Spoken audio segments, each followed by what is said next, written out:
ప్రోగ్రాంలలో పాల్గొంటుంటారు. కానీ దివ్యాంగ మహిళలు కొంతమంది పిలిచినా కూడా పోకుండా ఎవరు ఏమనుకుంటారో అన్న ఉద్దేశంతో వెనుకడుగు వేసుకుంటూ ఉంటారు. అలాంటి ఎడుకడుగు ఎందుకు వేయాలి, మనం కూడా అన్నింటిలో ముందలు ఉంటాం, ప్రతి పండుగ మనం చేసుకుంటాం అన్న ఉద్దేశంతోనే నేను ఈ అంతర్జాతీయ మహిళా దినోత్సవం అనేది ఈ వేడుకను ఇక్కడ పెట్టుకుందామని నిర్ణయించడం జరిగింది.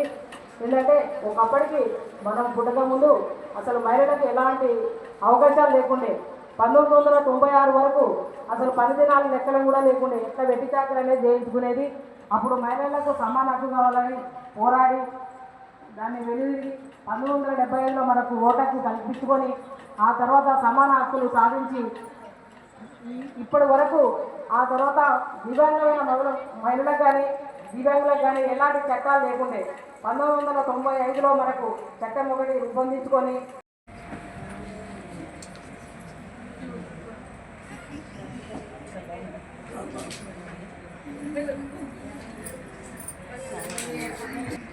క్లాప్స్ కొట్టాలి. దాదాపు 109 పెళ్లి చేశాడు. అందులో 82 పెళ్లిళ్ళు పర్సన్ విత్ డిజేబుల్ వికలాంగులైన జంటలకు. వీళ్ళ భార్య భర్తలు కూడా చాలా సింపుల్గా ఉంటారు. మీరెవరన్నా పెళ్లి కావాలనంటే ఇది దగ్గరికి పోండి, మండపము భోజనము 100 మందికి అన్ని చేస్తారు. నిజంగా ఇది దాంట్లో మీరు దిల్సార్లా ఉండండి. 1 రూపీ ఫౌండేషన్ అంటే పేరు పెట్టడం ఎట్లా పెట్టినో కానీ 1 రూపీ. అందరికి అంతర్జాతీయ మహిళా దినోత్సవ శుభాకాంక్షలు. రూపాయి ఫౌండేషన్ పెట్టడానికి కారణం ఏంటంటే, నేను దిల్సుకున్నారు సాయిబాబా గుడి ముందు జరుగుతుంది. ఒక యాచకుడు డబ్బులు అడిగారు. అడిగితే 1 రూపాయి నా జేబులు రూపాయి ఇస్తే ఆడు ఏంటంటే ఇక తిప్పుడే తక్కువ అనుకో, రూపాయికి ఏమొస్తుంది సార్ ఛాయ రాదని నన్ను కిందికెళ్ళి తక్కువ మొత్తం తింటా ఉన్నాను. ఇద్దరు చెప్పి పడుకొని ఆలోచించి ఇంటికి పోయి ఈ రూపాయి ఇస్తే ఎందుకు తింటేది అసలు మనసులో పడతాను ఇంటికి రూపాయి తెలుగు తింటుంది. కానీ అప్పుడు 1 రూపాయి ఫౌండేషన్ పెట్టి సబ్ రిజిస్టర్ దగ్గరికి పోయి నెంబర్ 1 ఒకటే నెంబర్ తీసుకుని, అది కూడా ఆయన బతిలాడి సార్ 1 రూపాయి ఫౌండేషన్ ఒకటే నెంబర్ కావాలి, ఆయన ఒక్క నెంబర్ ఇచ్చారు. అప్పుడు ఏం చేసినంటే రూపాయి ఫౌండేషన్ ఆధ్వర్యంలో రూపాయికి పెళ్లి. దాని కాన్సెప్ట్ ఏంటంటే రూపాయికి లగ్నం, రూపాయి కట్నం, పట్నం. పెళ్ళి అంటే 100 ఏళ్ళ పంట, 100 పైసలకేనంటే అవుతుంది అంట. నా కాన్సెప్ట్ 1 రూపాయికి పెళ్లి. నేను డొనేషన్ కూడా 1 రూపాయి తీసుకుంటాను. ఎట్లా 1 రూపాయి సాధ్యం అంటారు? అన్ని వాట్సాప్ గ్రూపులలో నా స్కానర్ పంపిస్తారు. 1 రూపాయి ఇవ్వండి, ఎక్కువ 2 రూపాయలు. నా కాన్సెప్ట్ చాలా డబ్బులు వర్షం పడ్డంటే పడతాయి. అక్షంత వేసినట్టు రూపాయి రావాలి పెళ్లి. పెళ్లికి 60,000 ఖర్చు అయితే 60,000 1 రూపాయి వస్తుంది. అంతమంది నాకు సర్కిల్. అందుకోసం 1,00,000 మంది రెడీ చేస్తారు. 1,00,000 రూపాయలు ఒకటే రోజు మెసేజ్ పోతుంది. ఆ మెసేజ్ పంపడానికి 1,15,000 ఖర్చు అవుతుంది. 85,000 నాకు 85,000 పెళ్లి చేస్తాను. ఇక ముందు ఎవరైనా పెళ్లిని గురించుకుంటే 20 రోజుల ముందు మాకు చెప్తే మేము పెళ్లి ఘనంగా చేస్తాం. ఇప్పుడు కూడా చాలా చేసాం పెళ్లిళ్ళు. ఇక ముందు ఎవరైనా కుల మతాలకు అతీతంగా ఎవరైనా రావచ్చు. మనకి ఈ అవకాశం ఇచ్చిన రాజ్యలక్ష్మి నాగేశ్వరరావుకి నేను ఎప్పుడు స్టేజ్ మీదకి రాను.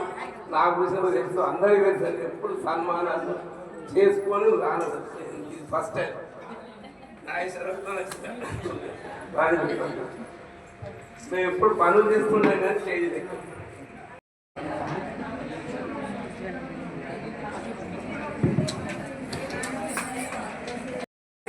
అప్పుడు ఏం చేశారంటే స్త్రీ శక్తి అంటే కేవలం స్త్రీలకు కాదు పురుషులకు కూడా ఇవ్వాలి అని చెప్పి పురుషులకు కూడా పెట్టారు. తర్వాత కాలక్రమంలో నారీ పేరుగా వాడింది. ఇప్పుడు మన పద్మ గారు ఫౌండర్, జననీ ఫౌండేషన్, బీసీ సంఘం అధ్యక్షురాలు, మనసున్న మనిషి. సార్ చేతుల మీదుగా, విజయభాస్కర్ గారి చేతుల మీదుగా మైక్లో వెళ్ళండి. నేను ఇప్పుడు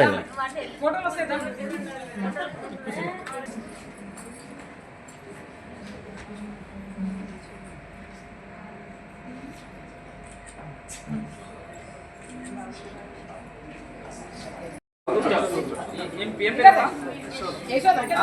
యశోదని నేను చాలా సంవత్సరాలుగా చూస్తున్నాను. Now she has been working very active for empowerment of the. చాలా కార్యక్రమాలలో యశోదని చూస్తుంటున్నాను నేను, చాలా కార్యక్రమాలు. చప్పట్లో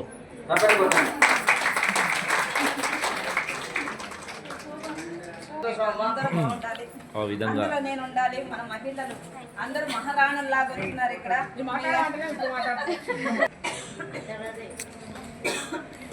మైకం చూస్తే మేక గుర్తొస్తుంది, డైరెక్ట్గా వస్తే ధైర్యం వస్తుంది. అయిపోయింది. నేను డ్రెస్సులు వేసుకొని ఇక్కడ తీసుకున్నా, ఎవరికన్నా ఇవ్వండి.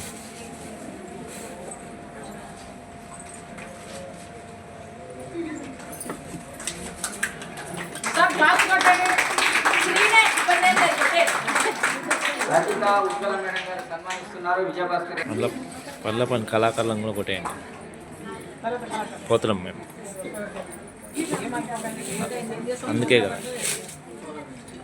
మాకు కూడా మీటింగ్లు ఉన్నాయి. చపాత్ అది ఖాళీ అయింది. Okay, done.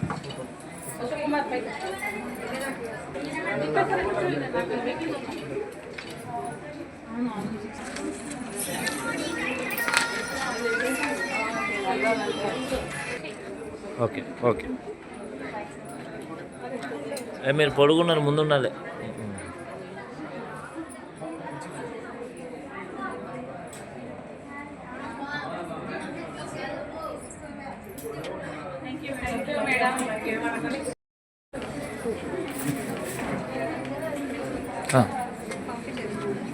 Okay, done.